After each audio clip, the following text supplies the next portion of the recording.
My name is Dave Clark. I do counseling right here in the West Houston area, and I specialize in relationships.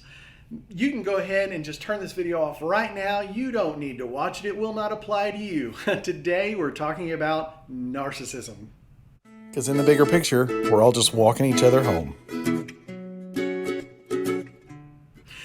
Now, this is going to be one of my longer videos because this is such a deep, deep well that you just can't touch it in the 3 minutes that I normally take.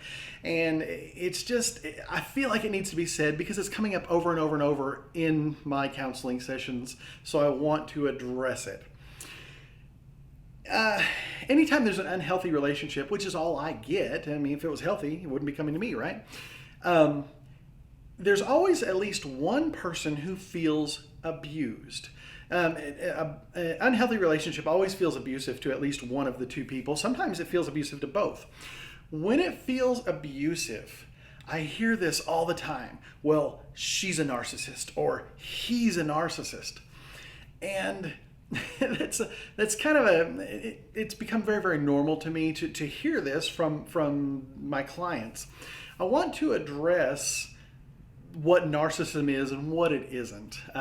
First off, I want to separate narcissistic behavior with narcissistic personality disorder, which is kind of what I think everyone's kind of talking about. First off, narcissistic behavior is exhibited by a lot of people, and it doesn't really rise to the level of narcissistic personality disorder. And I'll give you an example. The most successful leaders display at least a certain amount of healthy narcissistic behavior. And I'll tell you what I mean by that. Whether you're leading 100 people or 100,000 people, that you're always going to have dissenters. In the best situation, we have figured out that you're always going to have at least 10 to 15% of your followers, of whatever you want to call them, who are going to disagree with your direction. So when you make the decision and say, we're going this direction, you're going to have 10 to 15% of the people, and they may make a fantastic argument. They may say, we want to go that direction, and the reason we want to go that direction is because of this. Now, a confident leader will take that into consideration, but then they'll say, you know what, I'm confident in my decision, we're going to go this direction. But here's the problem with just confidence. That confident leader will continue to listen to those dissenters, and it'll continue to run in their mind and run in their mind and run in their mind. And they will keep thinking, am I doing the right thing? Are all my decisions wrong? Why are these people questioning all my decisions? And eventually it will erode their confidence down to the point where they're no longer the confident leader that they were, and maybe they're just not a leader at all at that point.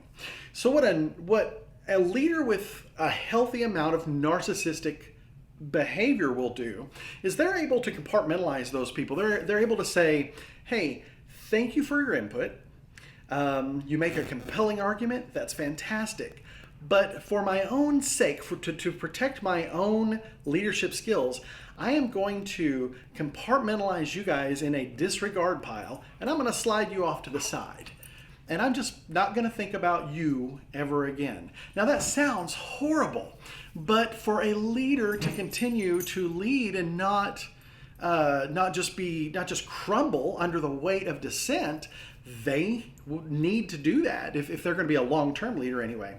Now, let's talk a little bit about narcissistic personality disorder. And I don't want to give you my opinion on this. I want to read it to you directly from the DSM. Now, before I do this, I want to tell you, I'm going to give you the 30,000 foot overview. I'm going to give you the easiest parts, okay? The DSM is much deeper than this, but I'm going to give you the easiest parts. And after you hear this, after you've kind of processed this a little bit, if you think you're truly dealing with a person with NPD, look into it further. Look into it further, because I'm not going to give you everything today. I could make a 3-hour video and it wouldn't be enough. So let me read this to you from the top here. This is straight from the, here we go. It's the DSM-5. Ooh, look at that. There we go. To be diagnosed with narcissistic personality disorder, a person would have to be diagnosed by a clinician with 5 of these 9 things. Now, that's more than half, okay? Number 1, has a grandiose sense of self-importance. Um, we all have that one coworker. Well, this place would just go down without me. This place would just close down if I wasn't here. Okay, narcissistic behavior, but does it rise to the level of narcissistic personality disorder? Are we kind of getting to the difference there? Number 2, preoccupied with fantasies of unlimited success, power, brilliance, beauty, or ideal love. Everybody wants to rule the world, I guess. Narcissists just are kind of preoccupied with the idea. Number 3, believes that he or she is special in some way and unique and can be only understood by other special people. So if you disagree with a narcissist, they're going to go, well, the only reason you're disagreeing with me is because you don't understand me, because I think on a higher level than you do. And you're just kind of down here, and really I just need to not associate with you. I need to be associated with this person over here who understands me better because they think on this higher level with me. Number 4, requires excessive admiration. Pretty self-explanatory. Number 5, has a sense of entitlement. Now, this one's important, especially in couples counseling, and I'll touch on it more here in a bit. But it goes on. It says, unreasonable expectations of favorable treatment or automatic compliance with his or her expectations. Yeah, you should just do it just because they said so. Number 6, interpersonally exploitative. I only want to be your friend. I only want to have anything to do with you if you're providing me with something I need. The minute you're no good to me, I'm out of here. Again, that's, it's narcissistic behavior. You got to have 5 out of the 9 of these to even begin to be diagnosed with narcissistic personality disorder. Lacks empathy and is unwilling to recognize or identify the feelings or needs of others. This is where I disagree a little bit with the DSM because of the word unwilling. Let me read that and read number 7 again. Lacks empathy, is unwilling to recognize. I don't know that I don't know that I agree that it's an unwillingness. I think I don't think they have the part of the brain that activates empathy.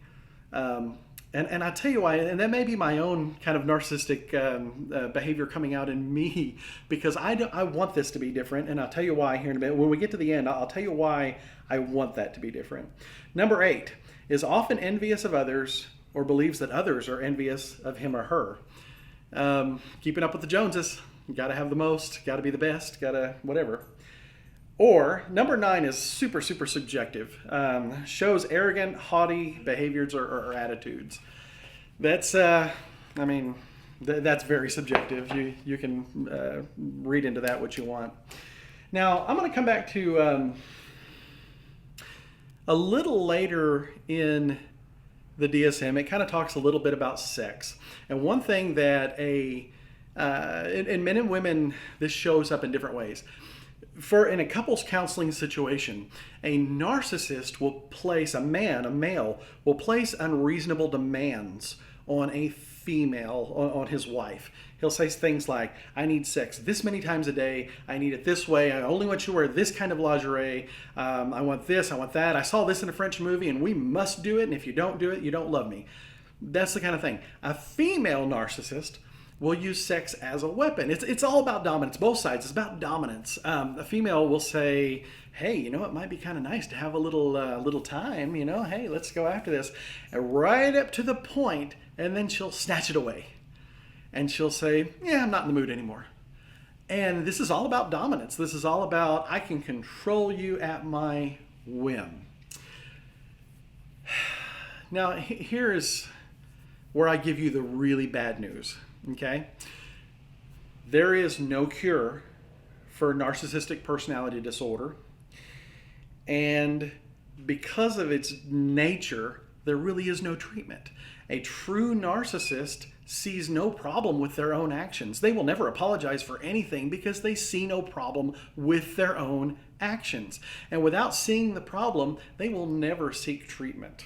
It's very, very difficult to get a narcissist to seek treatment. And even if they do, the success rate is flat.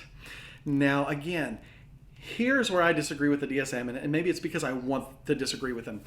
Because the only chance I have as a clinician to help out a marriage where one person truly has narcissistic personality disorder is to work with the affected partner, the other partner, not the one with it, but the other partner, and kind of teach them coping ways of dealing with the hurt, dealing with the manipulation, dealing with all the things that come with that. And the biggest arrow I have in that quiver is to say, hey, look, they're not doing this on purpose.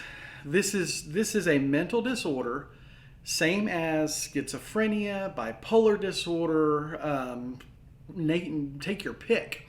They're not doing it on purpose. That area of the brain is just switched off. They have no empathy. They cannot understand how you feel. They cannot understand how other people feel. And that keeps them from interacting the way that we think they should be interacting. And when you look at it that way, that allows for a sense of hope, and that allows for a sense of, well, if it's something that they can't help, if it truly is a disease or a disorder or something of that nature, then maybe I can be a little more forgiving, and maybe I can work with this, even though it hurts a little bit, even though there's a little bit of manipulation of me going on, whatever. Guys, I mean, this is where I'm going to end this. I wish I had better news for you on this. Let me tell you this. First of all, I have no ego about this. If you feel like you're dealing with a narcissistic person and you think I've gotten something wrong, drop me a comment. Let me know. I'm happy to learn. I am happy to learn about all of this stuff. Please like the video if you've learned anything. I enjoy subscribers too. I'll take those all day long. What else can I tell you? I felt like I needed to make this one because this is coming up over and over and over in my counseling sessions. Guys, why do I go 4 times as long as I would normally go? Because I really felt like I needed to do it. In the bigger picture, we're all just walking each other home. Let's hold hands. Let's enjoy this journey.